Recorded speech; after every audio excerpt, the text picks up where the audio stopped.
सुरुवातीलाच मी आदरणीय आमचे पक्षप्रमुख आदरणीय उद्धवजींच्या वतीने आपल्या सर्व पत्रकारांचा या निमित्ताने स्वागत करतोय। या आपल्याशी संवाद साधण्यासाठी साहेबांबरोबर आदरणीय भास्करराव जाधवजी, अनिल परबजी, आदरणीय आदित्यजी आणि सर्व आमदार या निमित्ताने उपस्थित आहेत।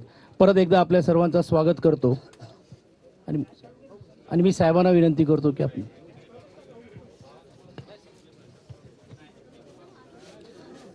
आपल्याशी संवादाला सुरुवात करण्यापूर्वी मी शिवराज पाटील जे एक सुसंस्कृत सभ्य असं व्यक्तिमत्व होतं, ते आपल्यातून गेले, त्यांना भावपूर्ण श्रद्धांजली वाहतो।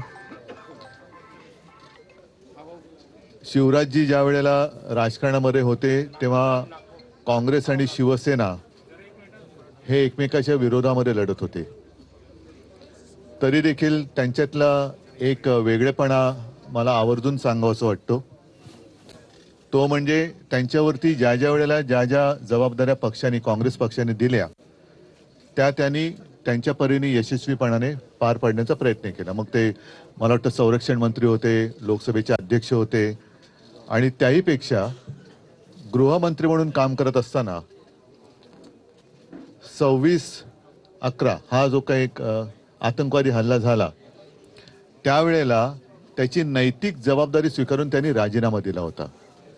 हे अशी नैतिकता हल्लीच्या राजकारणामध्ये फार अभावाने आढळते की एखादी गोष्ट ज्याच्यात आपण अपयशी ठरलोय किंवा त्याची नैतिक जबाबदारी स्वीकारून राजीनामा देणं हे हल्लीच्या राजकारणामध्ये दिसत नाही, पण ते शिवराजजींनी तेव्हा दाखवलं होतं की खातं माझ्याकडे आहे आणि तरी देखील मी जनतेचं रक्षण करू शकलो नाही किंवा आतंकवादी हल्ला झालेला आहे त्याची जबाबदारी घेऊन राजीनामा देतो, ही एक मोठी गोष्ट तेव्हा आपल्याला सगळ्यांना दिसली असेल।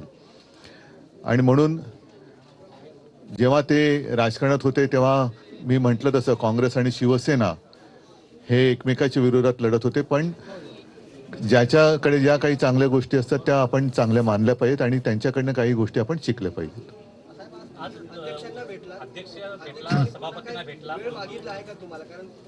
हा, आता काल आपण मला एक प्रश्न विचारला होता किंवा एक बोलताना बोललो होतात आपल्यापैकी कोणतरी की दोन्ही सभागृहाला आता विरोधी पक्ष नेते नाही आहेत।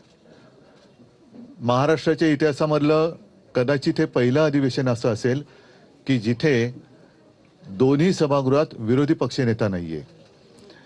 तसं पाहिलं तर विधानसभा म्हणजे आता आपण अप्पर हाऊस आणि लोअर हाऊस, खालचं वरचं, त्याच्यामुळे विधानसभेच्या निवडणुकीनंतर आम्ही विधानसभा अध्यक्षांना विरोधी पक्षनेते पदाचं नावासहित, भास्कररावांच्या नावासहित पत्र दिलं होतं।